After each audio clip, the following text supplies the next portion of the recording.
Shalom Bapak Ibu dan Saudara-saudari sekalian, terkasih dalam Tuhan Yesus Kristus.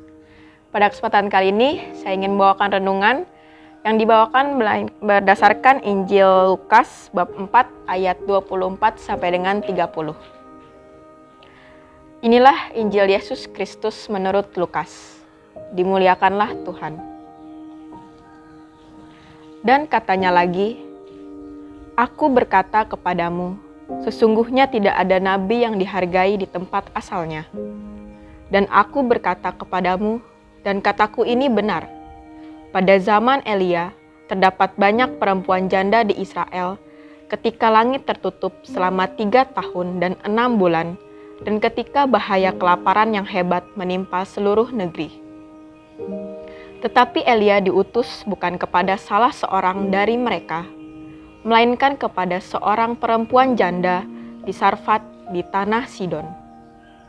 Dan pada zaman Nabi Elisa, banyak orang kusta di Israel, dan tidak ada seorang pun dari mereka yang ditahirkan, selain daripada Naaman orang Syria itu." Mendengar itu, sangat marahlah semua orang yang berada di rumah ibadat itu. Mereka bangun, lalu menghalau Yesus keluar kota, dan membawa dia ke tebing gunung, tempat kota itu terletak, untuk melemparkan dia dari tebing itu. Tetapi ia berjalan lewat dari tengah-tengah mereka, lalu pergi. Demikianlah Injil Tuhan. Terpujilah Kristus. Bapak, Ibu, Saudara-saudari, dan teman-teman sekalian, pada bacaan Injil, Yesus mengatakan bahwa tidak ada nabi yang dihargai di tempat asalnya. Kalau kita baca dari atas, dari ayat 16, di sini Injil tersebut menceritakan bahwa Yesus di Nazaret, di tempat, dalam kata lain di kampung halamannya, tempat ia dibesarkan, ia justru malah mengalami penolakan yang begitu besar. Banyak mereka atau orang-orang di Nazaret itu mencibir Yesus dan mengolok-olok Yesus. Mengapa Yesus mengalami penolakan? Hal itu bisa terjadi karena mungkin dari orang-orang di Nazaret itu merasa iri. Dia tidak ingin bahwa kehebatan-kehebatan yang dilakukan Yesus itu menyaingi dirinya sendiri.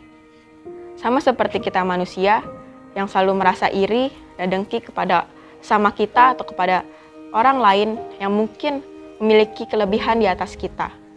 Sehingga kita lebih menyoroti kekurangan yang mereka miliki, untuk menjatuhkan sama kita yang memiliki kelebihan tersebut.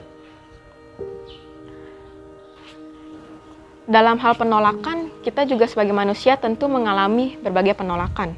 Seperti halnya anak muda saat ini mungkin bisa mengalami penolakan berupa penolakan percintaan, penolakan dalam hal pertemanan, persahabatan, dan pergaulan, maupun juga penolakan dalam hal pekerjaan. Penolakan yang dialami Yesus sungguh sangat berat dari ia sebelum lahir, saat Bunda Maria mengunjungi beberapa tempat penginapan, dan ia pun banyak ditolak oleh orang-orang yang mempunyai tempat penginapan tersebut. Sampai akhirnya Yesus sendiri lahir di kandang domba. Ia dibesarkan sampai ia didera, ia wafat di kayu salib, ia dicambuk, dimahkotai duri.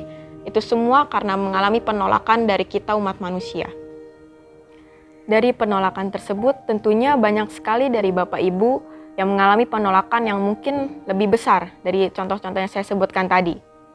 Oleh sebab itu, marilah kita ambil hikmah atau dijadikan sebagai pengamalan dalam kisah sengsara Yesus dalam masa Prapaskah ini. Dan sebentar lagi kita juga akan memasuki masa sakramen tobat. Kita mengakui segala dosa kita terhadap Allah. Kiranya melalui sakramen tobat ini kita dapat dijauhkan dari rasa iri seperti orang-orang di rumah ibadat tadi. Kita juga dijauhkan dari rasa dengki dan benci. Tapi seperti yang dikatakan oleh Yesus, kita harus mengasihi sesama kita dan mendoakan semua yang orang-orang yang mungkin membenci atau iri terhadap kita. Sekian renungan yang dapat saya bawakan pada hari ini. Apabila ada kesalahan dalam pengucapan kata, mohon maaf. Terima kasih, Tuhan memberkati.